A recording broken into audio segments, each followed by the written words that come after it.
It's simple, really. Great stories with a good cup of tea. It's the Tea with Mike show. Tea with Mike fans, on this episode of the show, Sean Dustin stops by. Enjoy a cup of tea and come learn all about Sean's hardships and struggles and how he's managed. Fantastic, and as you speak, I'm just digesting the information that you're speaking in my head, and I'm thinking that's so true. Like you can fix a bad habit, whatever context that may be, but then there's still that second point where you've got to pivot and eliminate those behaviors and learn new behaviors, almost like being a baby and learning to walk and speak and all of that type of thing. Yeah, you have to rebuild yourself, literally from the ground up. Awesome, and then so you state that you now feel confident in sharing your struggles and your successes.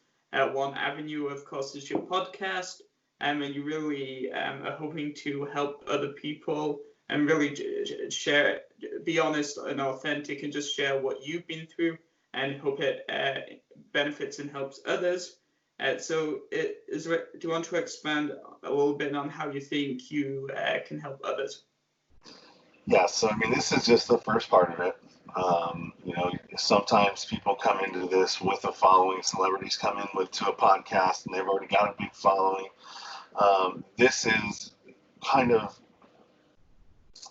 I want to write a book. I want to start mentoring at-risk youth and formerly incarcerated people. They're definitely an underserved part of the community, and it's one that I can speak to because I've been there. Right. And a lot of the times with youth and ex-offenders, your message, if you haven't gone through it, unless you're just a super interesting person that can catch their attention, we were so used to being talked to by people that have never been in our situation, like people that have learned about psychology through books and this and that, but nobody that has literally gone through it. And so when you come across somebody and you're that kind of an individual, or have struggled in that way, when somebody comes through that has actually been in your shoes or been in your situation, it's more profound listening to them, because it gives them the hope, right? That, man, this person was able to do it and his situation was kind of like mine. Man, maybe I can do it too. And it breaks down that door, because there's usually people like us, we're very defensive, right? We've always got our guard up. Our walls are always up because they've been shattered, betrayed, whatever you want to call it, for the longest time since we were kids. Different circumstances for everyone, for sure. Yeah. Our parents have disappointed us, and so the key is being able to break that wall down just for a moment, long enough for you to be able to throw that seed in there, right? And usually when they can identify with you, they'll come up to you and they'll want to know, how did you do it? Can you talk to me a little bit more about that? And so I want to build a space like that, to where and I don't know if I need to do it as a nonprofit, so I can, because a lot of these people that I'm trying to reach aren't people that have means, right? You're right. Coming out of prison, what do you got? You got your gate money and maybe a ticket to a halfway house. So I got to figure out how I can get, and I will probably have to do it as a nonprofit, to get companies that will sponsor these, or different organizations that will sponsor a mentorship. Because a lot of these guys, when they come out, man, they don't even know how to do a resume, right? Which is the key to getting any kind of a decent job. I mean, you can get a job at McDonald's without a resume, but maybe they even need one now. I don't know. But I mean, there's just basic skills. Like, where do you go as an ex-offender that has a felony where you can get a decent job?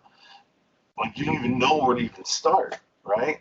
And right. So like the trades. The trades are a great one, because almost everybody in the trades has a criminal history.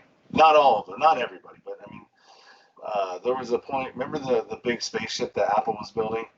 Right. Yeah.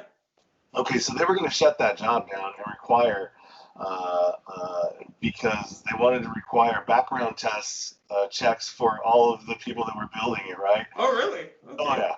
And so the building trades had to step in and go, hey, look, man, we know what you want, but do you understand that if you do this, then you're going to lose half of your workforce, your skilled workforce, because all of them have records, Yeah. or a lot of them have records. And obviously there's those really extreme crimes that are told are wrong, but then there's a lot of minor crimes, and someone might have done a minor crime like 6, 7 times that luckily hasn't left a bad impact permanently on society. But I think the people that don't know as much about it, they put all the crimes in the same boat because Yeah. the media kind of like amplifies it to all be the same. Yeah, well, long story short, they decided not against that because they wanted to get their stuff built and not really, okay, well, maybe we are being a little hard ass on this. And so they reversed it. But yeah, I mean, but people coming out, they don't understand that. They don't necessarily know the path, right? They don't know what the path to this way, to path to this, the path to that. And so they need people out there like myself who have done it that can, like I'm a labor leader in my union. I'm Fantastic, man. yeah, I mean, I know about that. And so, I mean, I have resources and places where I can send people. And it's just people need mentors. I mean, even the most successful people have coaches, right? Right. And why do they have coaches? They have coaches because you're not actually really paying for that person to really coach you. You're paying for their path. To save you time. To save you time in how to navigate. And so who needs that more than somebody who's already starting from behind the starting line, Right. So I just got to figure out a way to package it up and Awesome. get it to where I'm reaching the people that I need to, and they're able to uh, be gifted this program, right? Also, man, you can obviously speak to it a lot better than I can. So when you're released from prison, which stage would you say is the most critical stage? Is it those first X days from the day you get released, in order to fully stamp out potential behaviors and make sure you're going down the right path to decrease the chance of reoffending? Well, that has a lot to do with your support system on the outside, all right? Because when you're released, when I was released from federal prison, which you get out a little bit early to go to a halfway house to try to reintegrate.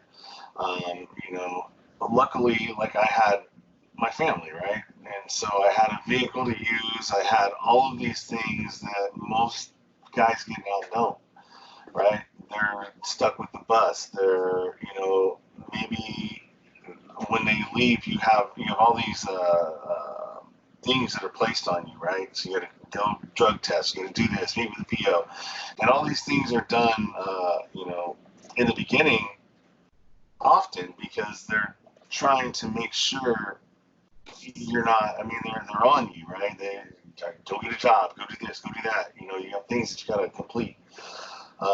Sometimes if you're having to do that,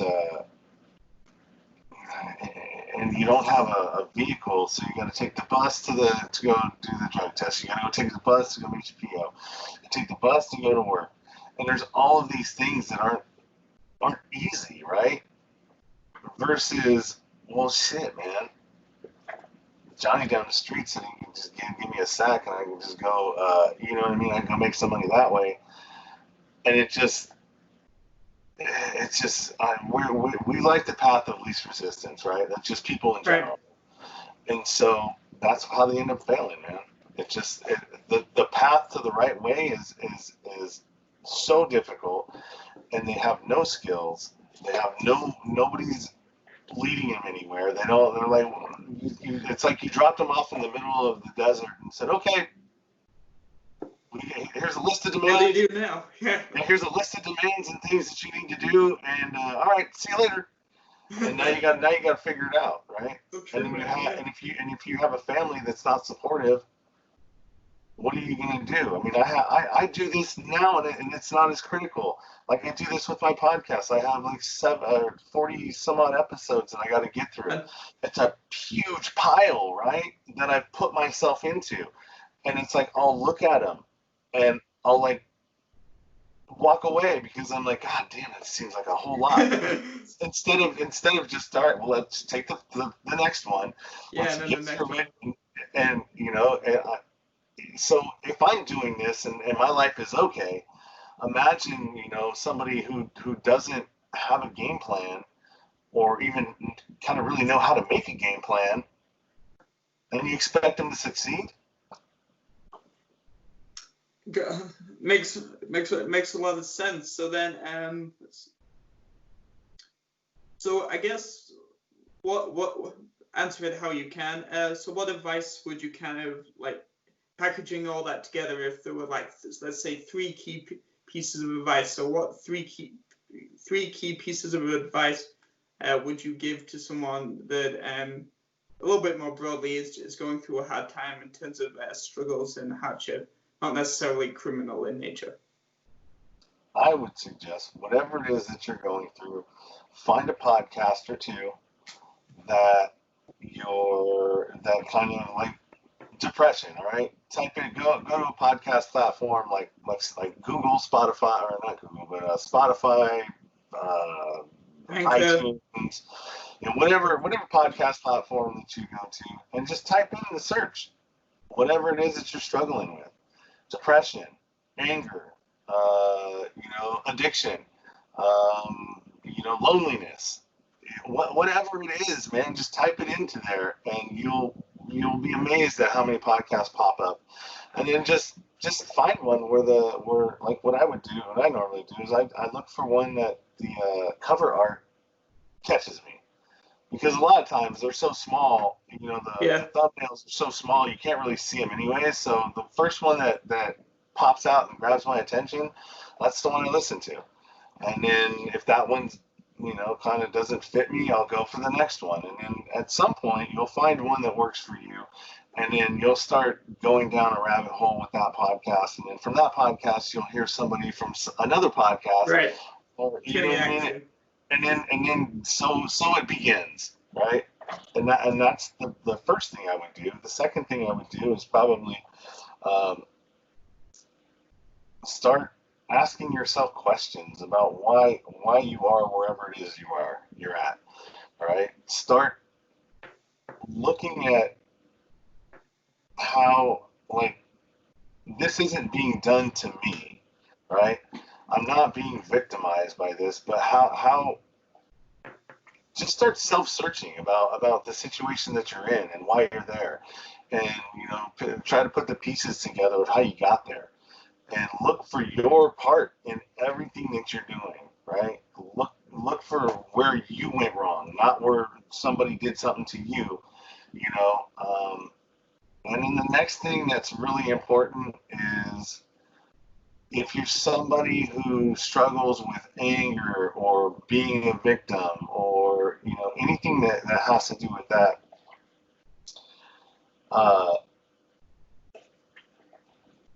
start. God, I lost my train of thought. Look at how you react or do you respond to things? That's what I was trying to say. And if you react to things, it's usually people that react emotionally, right? It's an emotion that gets sparked off of a word, and then here you go. Now you're reacting emotionally to something. Don't do that. Learn how to take a pause and respond intelligently. And if you can't, then don't respond at all.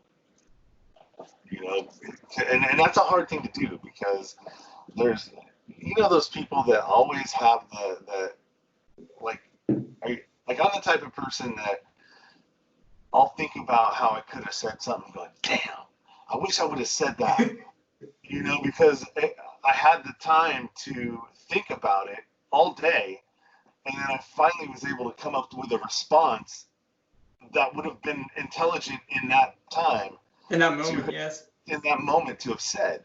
So if you can't come up with something, you usually just don't say anything because you're going to make yourself look stupider than you will intelligent, right? Yeah, and I would say for myself in an area where I know I need to improve is I often overthink everything. Like, oh, what happens if, kind of a little bit like you were saying, if what happens if the situation went this way and then this way and that way instead. And then the other issue I sometimes kind of run into is, or I used to, and I'm just starting to learn and improve, is kind of being comfortable in my own skin. And I used to want to be liked by everyone, but I'm learning over time it's better to have a few, like it's like a little bit going to the support system. It's better to have 3 or 4 really close friends and have thousands of acquaintances. Yeah, I'm a fan of that.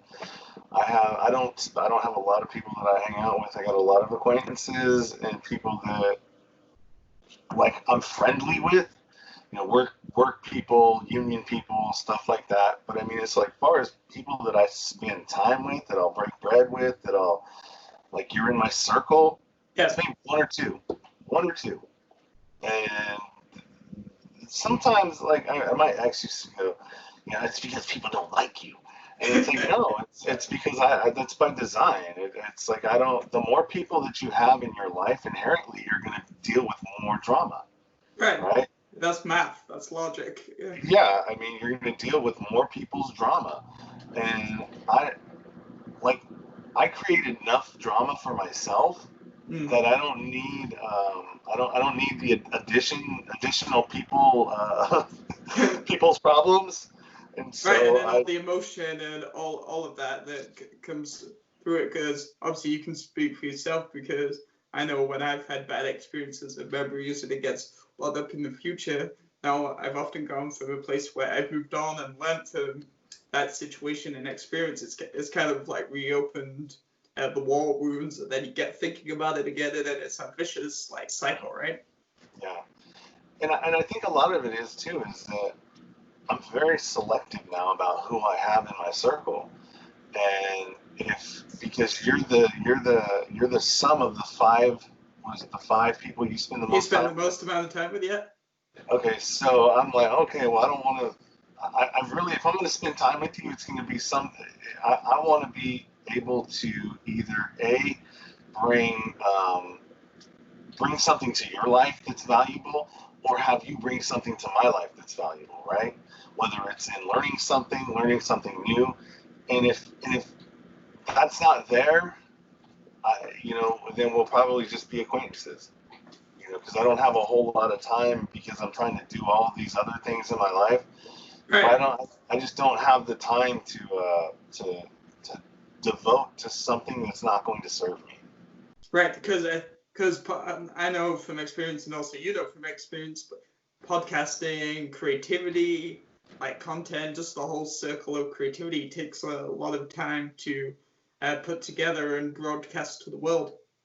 Yeah, I mean, and it doesn't. And the more you learn about it, the more involved it gets, right? Because it's like, okay, Oh, well now I'm doing my podcast. I'm going to YouTube.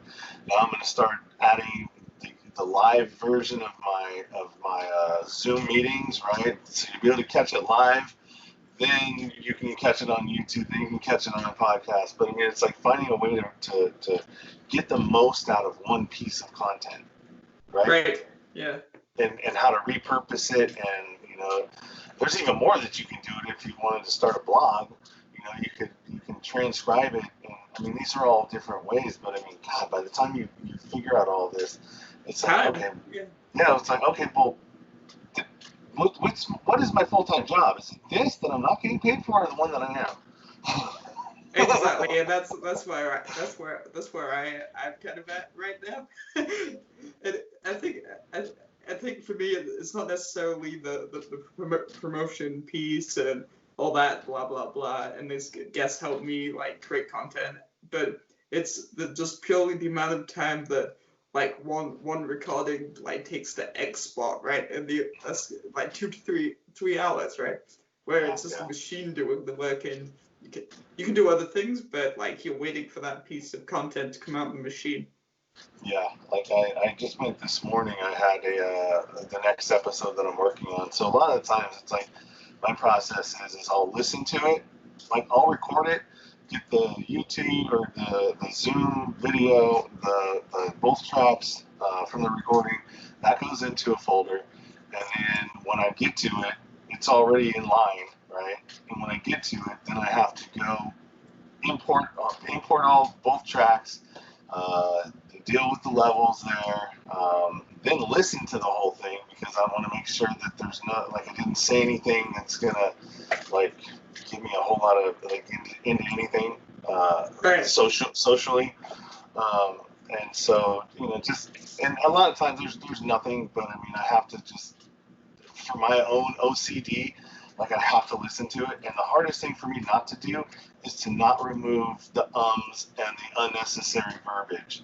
Like I have a thing that I say all the time, and it's you know what I mean. And I will catch that sometimes 7 times in 30 seconds, and like it's like you should see me. I'm in here just like God.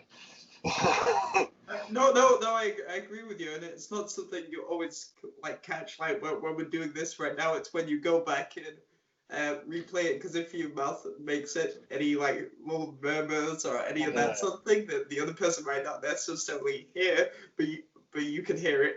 Yeah. And so yeah, one episode could turn into easily 4 hours.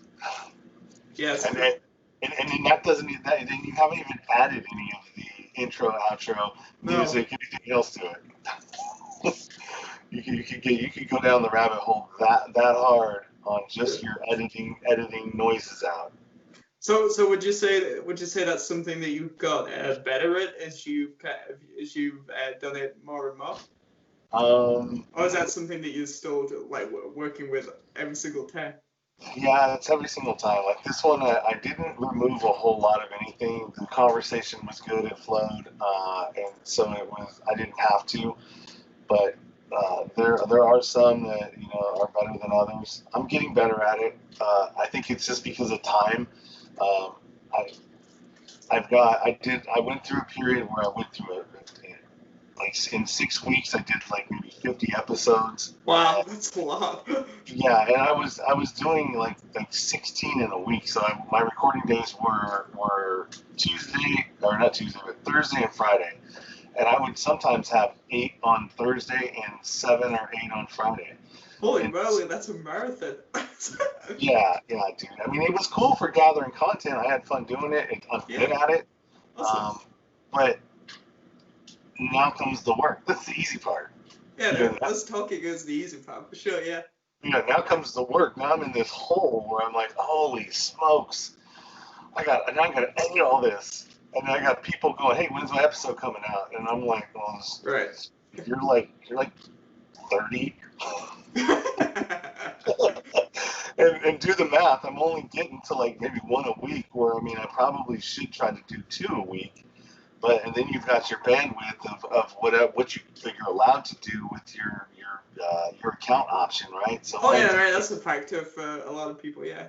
So mine, I bumped it up to 800, and I only used like 500 of it last month. So I'm like, going, God, you're wasting more money. But it's difficult because they're not always going to be the same bandwidth too, right? Yeah, so it's not. There's no perfect math. Yeah. So I mean, if I like the average I could do is maybe 12 episodes in that thing, and so, but even at that 12, you're like if you're down at the near 30, 35, you're 3 months out.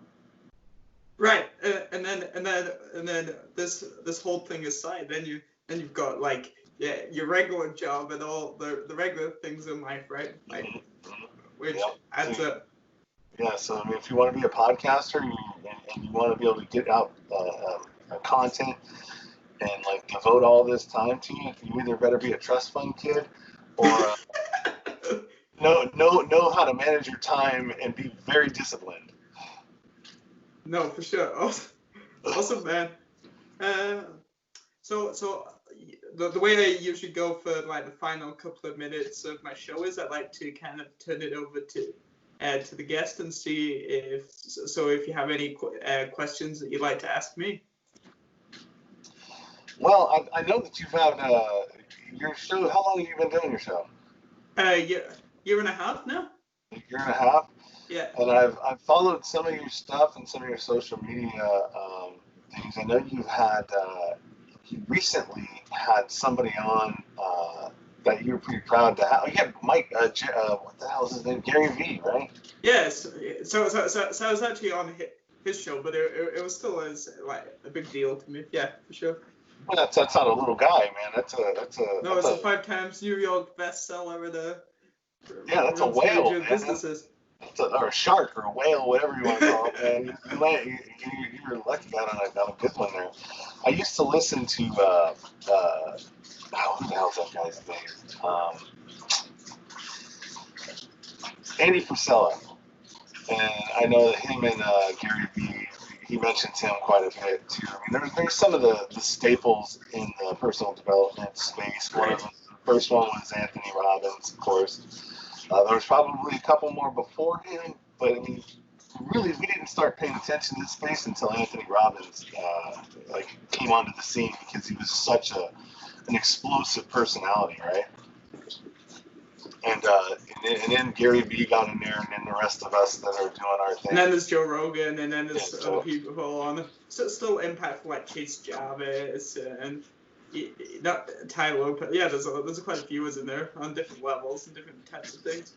Yeah, Joe Rogan was kind of I guess he is sort of like a hybridish personal development because he does talk a lot about different ways to. But it's not really directly. It's like indirectly. He's like an indirect personal development person. More when I think of Joe Rogan, I just think of more of like that is true variety. You can get a little bit of anything and everything on that show. Welcome. What's the name of your dog? Riley. Nice, right on. Yeah, he's a charcoal lab. And he just woke up and he's probably telling me, "Hey, Dad, time to take me outside." There you go. There's another responsibility in life, as we were talking about. Walking the dog. Oh yeah, dogs are great, man. Love dogs. I love animals in general, man. They're way better than people. What in what sense? Like simpler, like. They're always happy to see you. That's true. And well, at least mine is. I mean, he's always happy to see me. He's just I don't know, man. It's just he's been with me through the whole Corona thing because my ex and me, we kind of share him. Okay. When I'm actually working my regular job in construction, it's I'm gone at like 4:00 in the morning. So. And then he's gone. There's no way I can keep him here, so she'll take him when I'm working, and because she can bring him to her job. Oh, that's lucky. Yeah, so he gets to like run around all the time. So yeah, he's been a companion for sure, man. It's made so I haven't been so lonely through the quarantine. Awesome, man. And doing these things too also keeps me from being lonely, especially when I was doing 16 a week. I mean, it's 16 different people I was able to talk to in a week. You know what I mean? So like, man, social. I would definitely agree with you. On how it's great to even all this aside, just the fact of the power of the conversation that definitely helps the mental health. Oh yeah. But I've also experienced the mental health part of it too, though. I mean, I just came out of like It's the Tea with Mike show.